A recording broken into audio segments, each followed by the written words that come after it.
Hola, bienvenidos de nuevo a nuestro podcast Medicasa, por ti abrazamos la vida. Hoy tenemos de invitado al doctor Carlos González. Él es cirujano plástico y vamos a estar hablando un poco de estos procedimientos que realizamos en Medicasa. Realmente, pues, una mujer, ¿verdad? Siempre pregunta, ¿y será que me puedo operar? ¿Cuáles son las complicaciones? ¿Y qué es lo que podemos esperar de estos procedimientos? Pero antes voy a dejar que el mismo doctor se presente y vamos a continuar con la plática. Doctor, mucho gusto. Mucho Gracias gusto, por estar doctora aquí. Martínez. ¿Cómo está? Es un Bien. placer para mí pues, ser parte de la familia Medicasa y poder tener este espacio para despejar varias dudas y mitos que se tienen acerca de la cirugía Sí. plástica. Mi nombre es Carlos Humberto González, soy cirujano plástico, estético y reconstructivo. Laboro en Medicasa desde el año pasado, desde el 2024. Hemos tenido una muy buena experiencia aquí en Medicasa. Hemos hecho desde procedimientos reconstructivos hasta procedimientos estéticos. Y doctor, yo tengo una pregunta. Hay muchos procedimientos que se pueden realizar, ¿verdad? Dentro de la cirugía plástica, y algunos de mis pacientes preguntan como, ay doctora, ¿y será que me puede pasar algo? Quiero que me cuente un poquito de cuáles son los procedimientos que podemos realizar, en todo caso, cuáles serían los servicios que usted ofrece, y vamos a ahondar en algunos. Cuénteme. Mire, bien, como cirujanos plásticos nosotros trabajamos prácticamente en todo el cuerpo, desde la cabeza hasta los pies, porque muchos procedimientos son estéticos, otros son reconstructivos, pero aparte hacemos procedimientos que no son quirúrgicos, como tratamientos en la piel, por ejemplo, de la cara, si hacemos la aplicación de toxina, rellenos, esto previo, digamos, a algún procedimiento mayor como una estiramiento facial, un lifting. Hablando de la cara, trabajamos los estiramientos faciales, trabajamos blefaroplastías también. Aquellas mujeres o aquellos varones también que tienen de repente la mirada cansada, son pacientes que se benefician con este tipo de cirugías que mejoran el aspecto y la autoestima de la cara. Recordemos que la cara es la primera carta de presentación. La Así segunda es. son las manos. Entonces nosotros nos encargamos de restaurar la juventud y la confianza de los pacientes. Hacemos otro tipo de cirugías también, como estiramiento en el cuello, tratamientos en el cuello para rejuvenecimiento. En la parte del tórax trabajamos bastante con las mamas. Nosotros hacemos aumentos de mamas, hacemos reducciones mamarias, que hemos hecho aquí en Medicasa también, reducciones mamarias, que es una patología muy frecuente de mujeres con bustos muy grandes que les desencadena otro tipo de enfermedades como dolor de espalda, les puede causar también surcos en el lugar de los brasieres, tienen inconformidad a veces porque no encuentran una talla específica de brasier, entonces les ayudamos con ese tipo de situaciones, al mismo tiempo de que generalmente la mujer que tiene busto muy grande también está tóxico o caído. Entonces el procedimiento no solo busca reducir el tamaño, sino que también reposicionarlo en una postura un poquito más armónica. Y en el abdomen y tronco pues hacemos la lipoescultura, que la lipoescultura pues es básicamente ayudada por la liposucción, que es retirar mediante el uso de cánulas y tecnologías los excedentes de grasas distribuidos en lo que es abdomen y espalda y los flancos. También otros procedimientos que también van de acuerdo con la liposucción es la abdominoplastía. Hoy en día hablamos de lipoabdominoplastía porque va en conjunto. Se hace liposucción y después se hace la abdominoplastía, que es la remoción del exceso de piel que puede haber en un abdomen flácido, por ejemplo. Eso sobre todo que es más característico en mujeres que han tenido varios hijos o que han sido en algún momento han tenido problemas de obesidad y han tenido pérdida de peso y quedan esos colgajos ahí redundantes. Entonces ahí es donde entra el juego la abdominoplastía. En los muslos trabajamos también, obviamente con musloplastías, aquellas mujeres que tienen, digamos, un cierto grado de lipodistrofia o acumulación de grasa en los muslos, se les hace liposucción y se les puede quitar el excedente de los colgajos. En los glúteos, esa es una tendencia hoy en día, que cuando siempre se hace liposucción, esa grasa no la desperdiciamos, sino que la utilizamos para hacer aumento o rejuvenecimiento del glúteo. Esto gracias a los poderes magníficos que tiene hoy en día la grasa, que es lo nuevo, que se está trabajando como en todo el mundo en cirugía plástica, es el uso de la grasa para rejuvenecer partes del cuerpo. Uno de ellos, pues, es los glúteos. Y en los miembros inferiores, Trabajamos también en cirugías reconstructivas, pacientes que tienen traumas. Trabajamos de la mano bastante con los cirujanos ortopedas, con aquellas fracturas expuestas que necesitan algún tipo de cobertura de piel. En sí, si usted se fija, tenemos una amplia gama de Sí, también servicios. en el área genital, ¿verdad? En el área genital también trabajamos bastante con problemas, digamos, de prolapso de los labios menores, que hay mujeres, cierto tipo de mujeres que tienen los labios menores muy sobresalidos, que les puede desencadenar infecciones, incomodidad al tener relaciones sexuales o la apariencia simplemente no les gusta, entonces se sienten un poco retraídas por Ujú. este tema, entonces nosotros les ayudamos con la estética genital. Y también en los varones, porque hay algún tipo de cirugía que se les puede ayudar, sobre todo pacientes que tienen problemas que el pene, ellos sienten que sea muy pequeño, se les puede hacer algún tipo de cirugía como de alargamiento, donde ganan unos cuantos centímetros que pues les reafirma más un poquito su confianza Entonces, en realidad es en todo el cuerpo, en todito. todo el cuerpo. Esto hablando de la estética, pero hacemos procedimientos reconstructivos. Nosotros, aquí por la formación que tenemos en el país, nosotros realizamos bastante cirugía de mano, tanto lesiones tendinosas, lesiones de nervio, lesiones vasculares. Hemos recibido muchos pacientes que de repente han tenido amputaciones de dedos y se los logramos reimplantar. Eso también lo hace el cirujano plástico. Aquí los quemados, los defectos de cobertura que tienen úlceras, todo esto, nosotros también los tratamos y las heridas en general, ¿verdad? Doctor, yo tengo una pregunta porque es bastante común que alguien que se haya o que haya tenido una lesión a nivel de cara, una herida, eh, sea tratado por alguien que no está capacitado. Y vengo con esto porque es bien importante porque quedan lesiones, quedan cicatrices o inclusive no es el hilo que se tiene que utilizar, ¿verdad?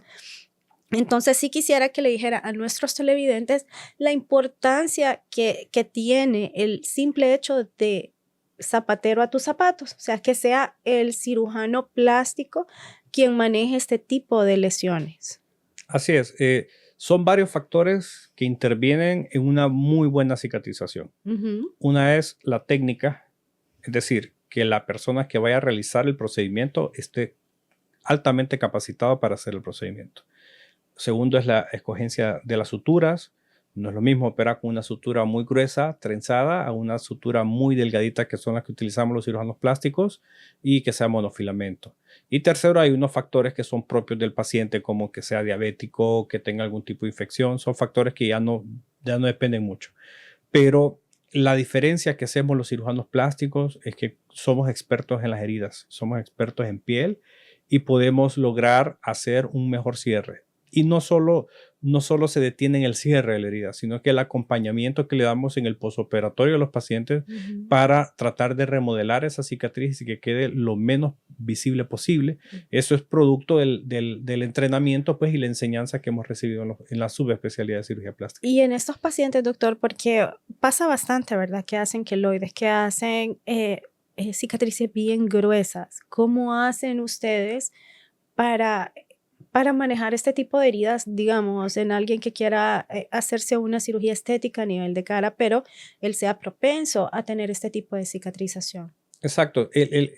Yo siempre pienso que el tener acceso al conocimiento a uno le da las herramientas para poder tratar a los pacientes. Ujú. Muy difícil es que alguien ofrezca un procedimiento sin saber qué es lo que pueda pasar.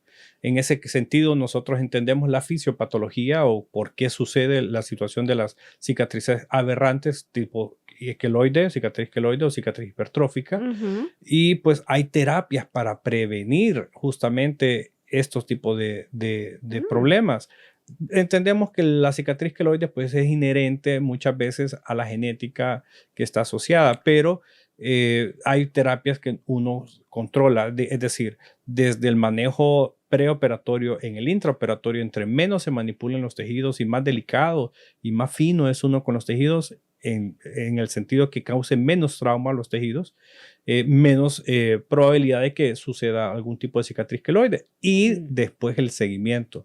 Entonces nosotros como cirujanos plásticos estamos preparados para prevenirlo y si llegase a pesar de la prevención, tratarlo. Ah, ok. Sí, porque es bien importante. Hay muchas personas que se preocupan por eso, ¿verdad? Como, ¿y cómo me voy a hacer una cirugía si mire cómo cicatrizo tan feo? Es variable porque de repente puede tener experiencia de cicatrices previas que no fueron hechas por cirujanos plásticos. Así es. Nosotros pues somos expertos en dejar las heridas escondidas. A eso nos dedicamos, a que las heridas que nosotros hagamos se noten lo menos posible. O sea, generalmente buscamos surcos naturales de la cara o de las extremidades a modo de que cicatrice en la mejor forma y de una forma que no se note.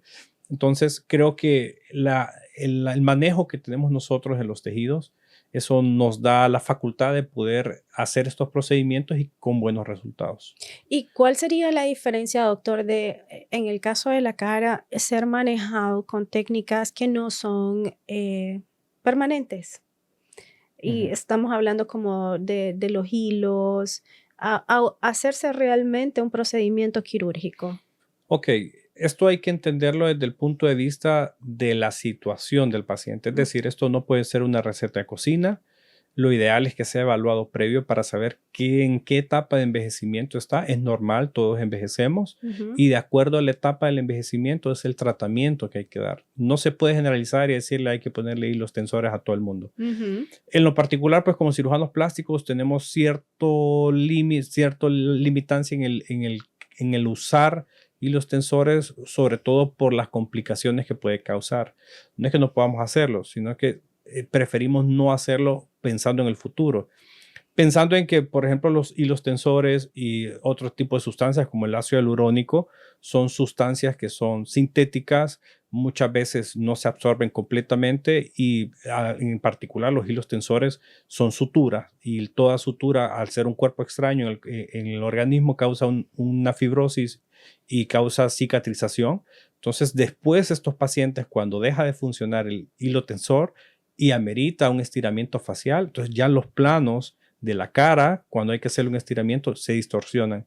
Entonces, a la larga, en el momento puede ser que funcionen, pero pensándolo ya a la larga, 10 años después, cuando ya no necesite hilo, sino que necesiten estiramiento porque la redundancia de piel y las arrugas sean demasiado grandes, que necesite estiramiento, entonces ya hace un procedimiento más complejo justamente por la distorsión de los planos. Entonces, es importante que quien le evalúe al paciente sea una persona que sea experto en el tema, que no se deje llevar nada más por las tendencias, porque ese es un problema actualmente, las expectativas de los pacientes que ven muchas actrices, ven mucho promocional en las redes sociales y piensan que esa es la consulta y Ujú. no. Uno tiene que trabajar de acuerdo a lo que la persona, al cuerpo de la persona, a la anatomía de la persona y en el estado del envejecimiento que está para poder ofrecer la mejor opción. Lo mismo sucede a nivel de cuello. O sea, es bastante común también, ¿verdad? Ver personas que se hacen cosas en su cara, no se ven con muchas arrugas, pero en su cuello sí. En este caso, doctor, en el cuello, ¿qué hacen? Dependiendo, digamos, si solamente hay varios trastornos en el cuello, como por ejemplo las bandas platismales, que son unas prominencias del músculo platisma que se forman acá. Ujú. Muchas de esas no necesariamente, si no hay mucha redundancia de piel y si no hay mucha grasa, no necesariamente necesita un estiramiento, sino que se puede manejar, de hecho, hasta con toxina botulínica para relajar ese músculo Mm. que está tenso. Pero en los casos donde definitivamente hay mucha flacidez o mucha papada o mucha grasa, sí se tiene que hacer algún procedimiento quirúrgico, en este caso una liposucción de papada. Ahí se combina con tecnologías como el láser, por ejemplo, que nos ayuda a que la piel se adhiera más pronto, reducir las complicaciones como seroma y da un mejor resultado final. Y si es demasiada la redundancia de piel o demasiado los colgajos de piel colgantes, como normalmente se le dice, pues hay que hacerle un estiramiento de cuello formal. Aunque generalmente estos procedimientos se acompañan. Cuando uno generalmente hace el estiramiento facial o el paciente que tiene indicado el estiramiento Hace el facial, cuello. hay que estirarle el cuello porque los abordajes son casi en la misma zona, entonces se aprovecha hacer los dos procedimientos en un solo. Ok, vamos a ir de arriba para abajo. Perfecto. En cuanto a las mamas, si hay reducción, ¿verdad? Es complicado, hay complicaciones en una reducción mamaria. Sí, sí, eso depende obviamente de lo grande que sean las mamas. Se sabe que entre más grande sea el busto y más tejido tengamos que quitar, existe el riesgo, obviamente, el riesgo inherente en la circulación del complejo areola-pezón, porque es un procedimiento complejo porque hay que darle su circulación al complejo areola-pezón para que no lo pierdan. En algunos casos no se le puede asegurar la circulación, sino que se le hace como un injerto, se le quita y se le injerta en una nueva posición. Pero lo importante de esto es no dejar que pase el tiempo. ¿Por qué? Porque una mujer que de repente tiene cierto grado de hipertrofia mamaria o mamas un poquito grandes, a medida que va pasando el tiempo y va teniendo embarazos, eso se va a ir creciendo más y cada vez va a ir haciendo el procedimiento más complejo.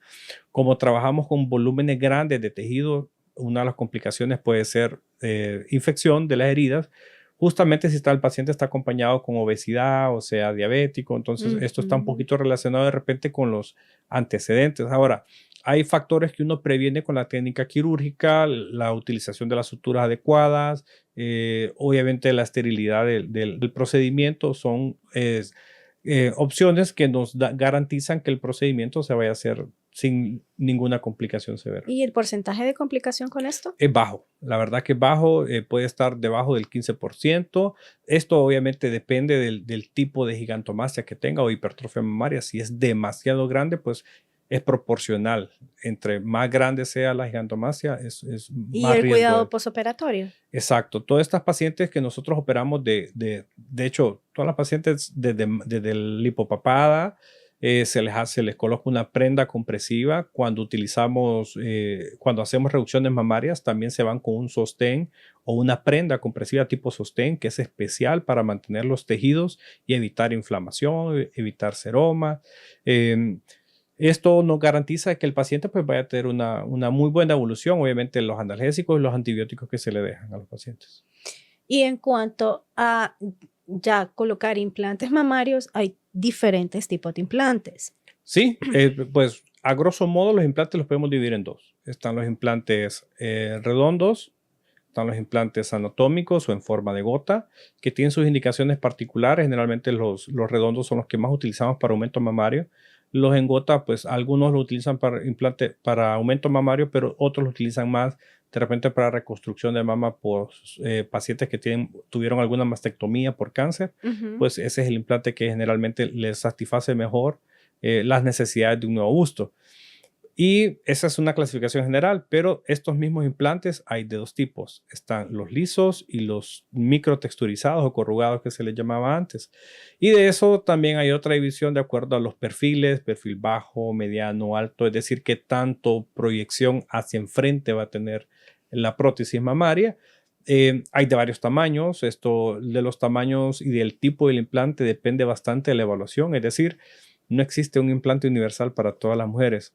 Y esto depende bastante también de las medidas que nosotros tomamos, porque es querer meter un dispositivo en una parte del cuerpo que tiene que soportar ese volumen. Entonces tenemos que tomar mediciones del tórax, mediciones de la mama, ver qué tanta elasticidad tiene la piel de la mama de la paciente para poder determinar el mejor volumen que se le adapte a la paciente. Porque es muy frecuente que llegan los pacientes con expectativas poco realistas. Dice, yo quiero así. Exacto. Y no Vienen puede, hasta con la fotografía a veces de las actrices y el cuerpo de ella de repente no es el mismo. Entonces es muy complejo. Pero la base y la clave para elegir un implante es la cita con el cirujano plástico. Sí, ¿verdad? Porque y realmente esto es como bien, como para tomarlo en cuenta y para que todos lo tomemos en cuenta, que definitivamente las expectativas muchas veces de nosotros las mujeres o de las personas que quieren hacerse este tipo de procedimientos van con la realidad que primero hay que platicarlo con el cirujano plástico, que es en conjunto que se va a tomar la decisión según la personalización, digámosle, de su necesidad, ¿verdad? Así es. Así es. Eso es hecho a medida. Hecho a medida, ¿verdad? Y lo que yo necesito, no lo que yo quiero. Muchas veces no es así y nosotros pues a veces nos reservamos porque el punto es, la cirugía estética tiene el objetivo de que la mujer se vea elegante y no se vea vulgar, porque entre más nosotros como cirujanos nos dejamos seducir de repente por los gustos de los pacientes, es más el riesgo que podemos cometer con una persona que está normalmente sana. Eso tenemos que entenderlo porque el paciente de estética, de cirugía plástica, es un paciente sano o que puede tener alguna enfermedad que está compensada. Por ende, el paciente tiene que salir sano y compensado de su cirugía. Sí. No podemos nosotros operar a un paciente y que salga con una enfermedad después. No nos podemos dar ese lujo. No, y aparte, el paciente como es muy bueno al momento de referirse a un médico, también puede ser muy cruel, porque quizás el paciente va y dice, yo quiero las mamas de este tamaño, y usted se las pone de ese tamaño, después va a decir, el doctor no me dijo nada, que me iba a hacer daño. Exacto. Por eso es que la cita en cuestión de aumento mamario es una cita de conciliación, Sí. donde el cirujano pues trata de guiar de acuerdo a su conocimiento al paciente, a la paciente, para que demostrarle cuáles son las opciones de implante que más se le acomodan a su cuerpo. Y ahí el paciente pues ahí trata decide. de empujar por lo que ella quiere hasta llegar a un acuerdo donde obviamente la integridad física del paciente, que esa es la responsabilidad que tenemos como médicos. Es la prioridad. Exacto, no se vea mermada y que la paciente tenga una satisfacción personal con su procedimiento. Así es. Y ahora vamos, doctor, con la abdominoplastía y la liposucción. ¿Es una cirugía segura? Sí, es muy segura. Hoy en día, de hecho, es de las cirugías, es la principal cirugía que se realiza a nivel mundial, según la Asociación Americana o la Sociedad Americana de Cirugía Plástica. Okay. Es el procedimiento que más se realiza a nivel mundial, la cirugía de contorno corporal. Hoy en día la conocemos como contorno corporal porque ya no solo involucra liposucción, sino que hay algunos pacientes que requieren abdominoplastia. Es diferente en el sentido de que la liposucción pues simplemente es la remoción. Esto para personas jóvenes de repente que no tengan mucha flacidez en el abdomen, pues se le puede hacer una liposucción. Y la abdominoplastia pues ya requiere el quitar esa porción de piel sobrante y reposicionar los tejidos. Hoy en día no existe abdominoplastia sin liposucción, como le comentaba al principio. Es importante que lo entienda las mujeres que nos están viendo. Es necesario hacer liposucción siempre porque esto nos garantiza un mejor procedimiento y la seguridad del procedimiento. Siempre la pregunta es, ¿yo soy candidata para una liposucción? Eso es importante. Hay muchos pacientes. No son candidatos, hay personas que no. Exactamente. ¿Por qué? Porque el principal pero que nosotros le ponemos a los pacientes, que muchas veces no lo comprenden, es el peso. Cualquier persona piensa que porque está muy sobrepeso, es que ya es candidato a liposucción. Y más bien se ha demostrado a lo largo del tiempo que pacientes que tienen índice de masa corporal arriba de 30 tienen alto porcentaje de complicaciones intraoperatorias, es decir, muerte en la sala de operaciones. Entonces, como cirujanos plásticos, nosotros estamos en obligación de, al recibir a estos pacientes y evaluarlos, sacarles el índice de masa corporal y verificar que esté debajo de 30. Si está arriba de 30, nosotros los mandamos a perder peso. Pero los pacientes entran en ese conflicto. Pero si yo más bien vine aquí para que me quitaran. La cirugía de contorno corporal no es una varita mágica. No es que yo toco y ya mágicamente ya va a estar con el cuerpo de atleta. No es así. Es una preparación. Esto es una inversión. Yo eso le digo a mis pacientes siempre. La cirugía de contorno corporal es una inversión. Si usted se compra un carro nuevo, usted lo va a lavar, usted lo va a llevar a su revisión. Es lo mismo la cirugía de contorno. En una línea de tiempo, si ponemos una línea de tiempo desde el día número 1 que usted quiere cambiar hasta su meta final, la cirugía plástica lo que hace es que la acerca a su meta final. Pero no significa que porque usted la acerque a su meta final, usted no va a hacer el esfuerzo que tenía que hacer. No va a hacer, o sea, no va a dejar de hacer dieta, no va a dejar de hacer ejercicios. Exacto. Viene todo en conjunto. Exacto. Yo en lo particular a mis pacientes de contorno, antes de operarlos, yo les exijo que mínimamente estén 2 meses en cita con un nutriólogo, un nutricionista que les pueda guiar con la dieta y 2 meses en preparación en gimnasio. ¿Por qué? Porque si nunca ha ido a un gimnasio y la mando después de operada a un gimnasio, no va a saber qué va a hacer. Se va a desilusionar y se va a ir a la casa a comerse una hamburguesa. Eso es lo que pasa. Entonces yo necesito que estos pacientes desde antes de la cirugía ya estén en su mente con esa idea de que tienen que hacer cambios radicales de estilo de vida si pretenden continuar con los resultados, porque los resultados de la cirugía de contorno corporal son súper duraderos a largo plazo, pero si el paciente se compromete con el proceso. Ah, ok. Y doctor, una consulta en cuanto a la lipotransferencia, porque hay pacientes que me han dicho, ok, dice el doctor que me puede pasar la grasa de mi barriga a los glúteos. Eso sí se puede. Así es, de hecho. Pero mi pregunta Sí. es, ¿qué tal y vuelve a engordar? ¿Qué tal y se quita esa grasita, la pone atrás, pero aumenta de peso y esa grasa aumenta también en la parte de atrás? Recuerde, doctora, que pues la distribución de la grasa generalmente sigue patrones, sobre todo centrípeta, que es abdominal, en la pared, en la panícula abdominal, las caderas, a veces los glúteos también. El problema es eso, que a estos pacientes se les explica que si después de una lipotransferencia, obviamente se puede, la grasa hoy en día nosotros la estamos utilizando para muchas cosas. La grasa tiene un poder totipotencial que regenera los tejidos, mejora las cicatrices, la estamos utilizando para todo. De hecho, particularmente yo lo uso para usar, en vez de usar ácido hialurónico para relleno en cara, utilizo la grasa de los pacientes y tienen mejores resultados a largo plazo. Ya lo han demostrado múltiples estudios. Y así como lo utilizamos en la grasa para voluminizar, la utilizamos también obviamente en los glúteos para voluminizar el glúteo. Perfectamente se puede utilizar. Ahora, la situación es la siguiente: un paciente que se hizo una liposucción, se le hizo transferencia y vuelve a engordar, pues ese engordamiento nuevo va a ser un engordamiento diferente, fibrótico. Entonces ya no es aquí engordamiento parejo.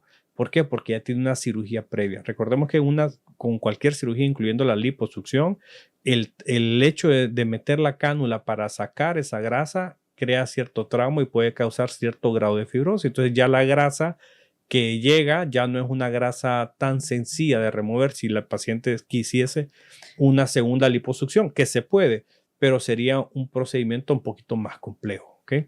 Y los depósitos en los glúteos y en las caderas no sería homogéneo, sería como parchado y eso podría dar un mal efecto estético. Por eso es lo importante del paciente que entienda que si se somete a una cirugía de estas, tiene que estar comprometido con los cambios radicales de vida para mantener ese resultado, porque no es una varita mágica que dura para siempre si el paciente no está comprometido. Y en cuanto a las mujeres, porque hay mujeres que han tenido hasta 2, 3 cesáreas, ¿hay alguna complicación al momento de hacer este tipo de procedimientos en esta paciente, ya que tiene varias cirugías? Sí.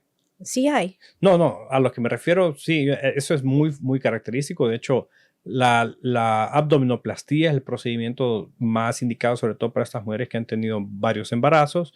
Esto justamente porque recuerde usted que con cada embarazo la pared abdominal se distiende. Nosotros tenemos 2 músculos al centro que son los rectos abdominales. Con cada embarazo estos se separan un poquito. El cuerpo sabiamente trata de volverlos a juntar, pero muchas veces no es posible del todo. Entonces se forma algo que se llama diástasis de los rectos. Esta diástasis de los rectos es la típica pancita que a pesar de que vayan al gimnasio, no se quita porque los músculos están separados y la presión abdominal hace que brote.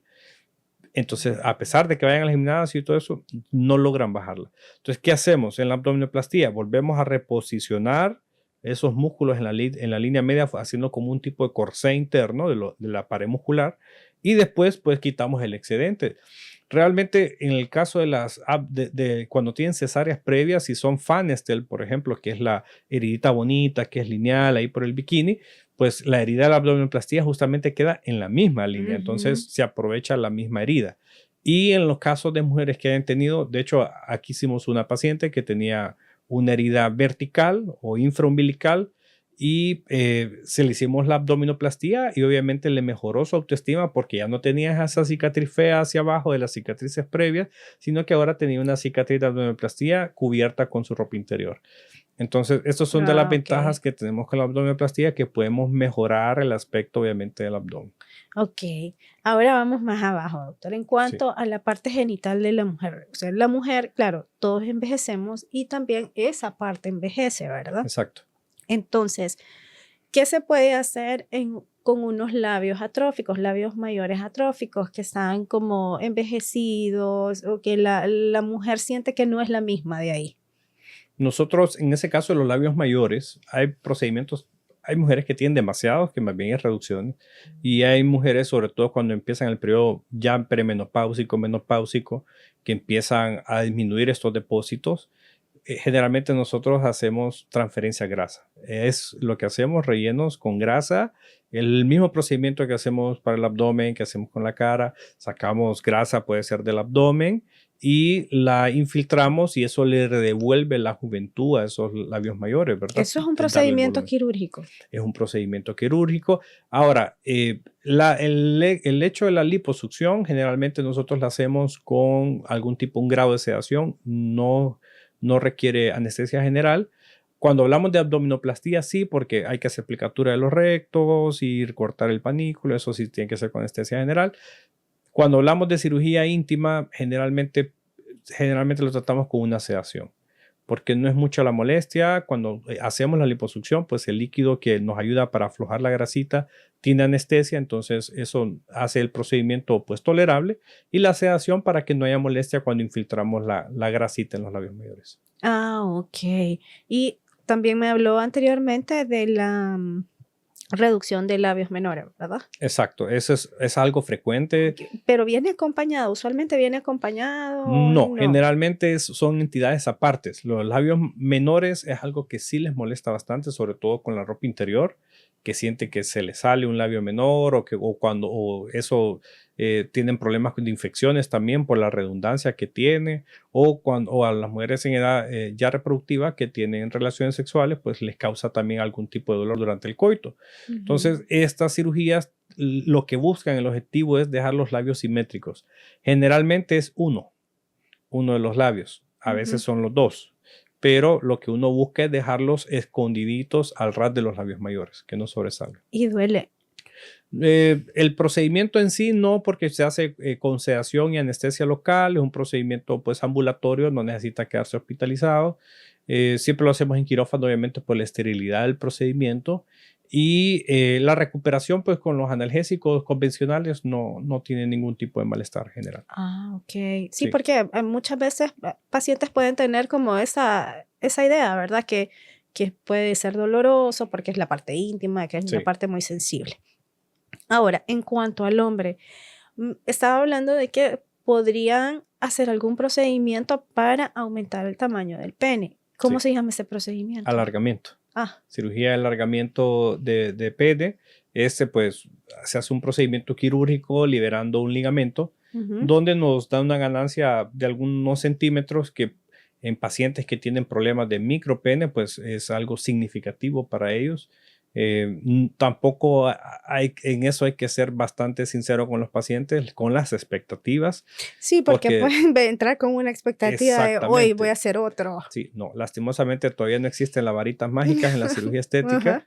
pero al menos logramos mejorar la autoestima y la confianza de esos pacientes, que pues para ellos unos cuantos centímetros es muy significativo.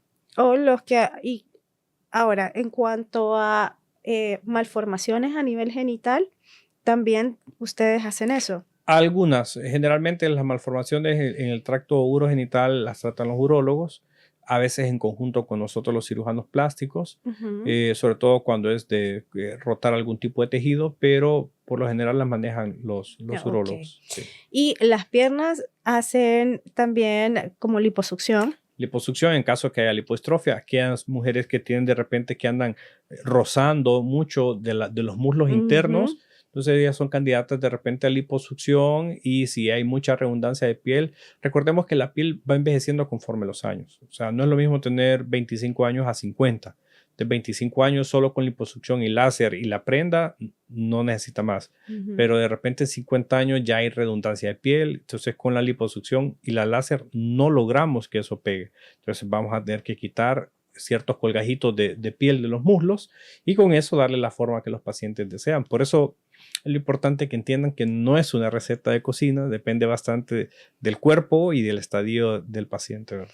A mí me gustaría, yo le comenté al principio que los costos, ¿verdad?, de las cirugías estéticas son elevados. Sí. Y usted me estaba dando una explicación como bien clara de por qué eso sucede, pero sí me gustaría que lo compartiera, Sí. porque muchas veces dice, ay, como yo le dije, como, ay, qué carísimo, pero en realidad sí hay un motivo de por qué es caro, sí, el valor de la responsabilidad del médico también, ¿verdad? Porque quieras o Exacto. no, es el nombre de ustedes o del cirujano que anda de boca en boca y quién te operó y quién te operó y quién te operó. Entonces, sí me gustaría que le explicara a nuestras pacientes por qué los costos son elevados en la cirugía estética y que pues lo consideren, que realmente tomen en consideración todo lo que el doctor diga por si se quiere alguien operar, ya saben. Así es. Pues mire, los costos van de acuerdo a varios factores. El primero es el grado de especialidad que tiene un cirujano plástico. Un cirujano plástico es un médico que primero sacó medicina general, después sacó una especialidad en cirugía general y después sacó una subespecialidad en cirugía plástica. Sumado a eso, pues la responsabilidad, y creo que lo principal es la responsabilidad que tenemos con el paciente, es decir, si un cirujano plástico opera a un paciente, él se compromete con las complicaciones. Si nosotros tenemos complicaciones con cirujanos plásticos, no las mandamos a ningún otro médico. Nosotros mismos sabemos resolver nuestras propias complicaciones y eso es lo que hace la diferencia, que el paciente se sienta confiable y se sienta en confianza de que cualquier cosa que llegue a suceder, pues nosotros mismos estamos capacitados para poder resolverlo. Y la otra situación que es importante también es el costo de los insumos. Es decir, para cirugías estéticas se utilizan materiales y maquinarias que son muy caras. Muy caras. Hablando de precios. Casas, como precio de una casa, para algo chiquitito. Sí, exactamente. Entonces, a veces para cuando hacemos algún tipo de como la blefaroplastía, que lo hacemos con lupas, son lupas que cuestan casi $1,500, $2,000 solo las lupas. Entonces, sí, se utiliza bastante equipo especializado. Las pinzas con las que trabajamos son pinzas sumamente finas porque, como hablamos al principio, nosotros somos expertos en no manipular mucho los tejidos para garantizar una muy buena cicatrización. Entonces, nosotros nos sentimos comprometidos con los resultados que ofrecemos, pero para ofrecer esos resultados hay que invertir bastante y esa inversión cuesta. Entonces, por eso es que los costos van de acorde al tipo de procedimiento, ¿verdad? Aparte, ¿verdad? Que con todo esto, realmente la satisfacción del paciente, pienso yo que no tiene precio. O sea, si la mujer se siente segura, se siente bonita, realmente vale la pena el precio. Y me voy a mantener, ¿verdad? Voy a seguir los lineamientos, no lo voy a arruinar todo. Así es, o sea, veamos que el paciente que normalmente, por ejemplo, se somete a una cirugía de contorno, prácticamente con la cirugía a veces se le ahorra casi 2 años de entrenamiento, de ejercicio, de dieta, que tiene que continuarlo después, pero se le ahorra bastante tiempo y dinero en ese tipo de cosas. Sí, entonces, no. es una inversión. Yo, como les he dicho siempre, creo que nadie se quiere ver mal. Hoy en día nadie se quiere ver mal, todo el mundo se quiere ver joven, todo el mundo se quiere ver bien ante la sociedad y pues para eso estamos los cirujanos plásticos, para reafirmar esa confianza y decirle a la población pues de que la cirugía plástica estética es segura siempre y cuando sea realizada por un cirujano plástico certificado y reconocido, ¿verdad? Así es. Realmente es importante que tomemos todo esto en cuenta. Ya se nos está acabando el tiempo. Yo agradezco realmente que nos acompañen en este episodio. Tomen en cuenta ser evaluados por un cirujano plástico calificado, que realmente sea cirujano plástico. Si tienen alguna herida, busquen un cirujano plástico que les va a ayudar definitivamente, sobre todo a nivel de cara, ¿verdad? Definitivamente bien importante, es una especialidad que tenemos en Medicasa. Visítennos. El doctor, sí quisiera que él nos compartiera los días que usted viene, el horario. Yo generalmente vengo por la tarde, los martes, jueves y a veces otros días de acuerdo a la capacidad de cupo. Generalmente el método es que llaman a Medicasa. Cita previa, ¿verdad? Exactamente, y las muchachas de las secretarias pues me contactan y ven la disponibilidad de cupo para los días. Ok, acompáñennos y los espero para nuestro siguiente episodio del podcast Medicasa, por ti abrazamos la vida. Gracias. Gracias.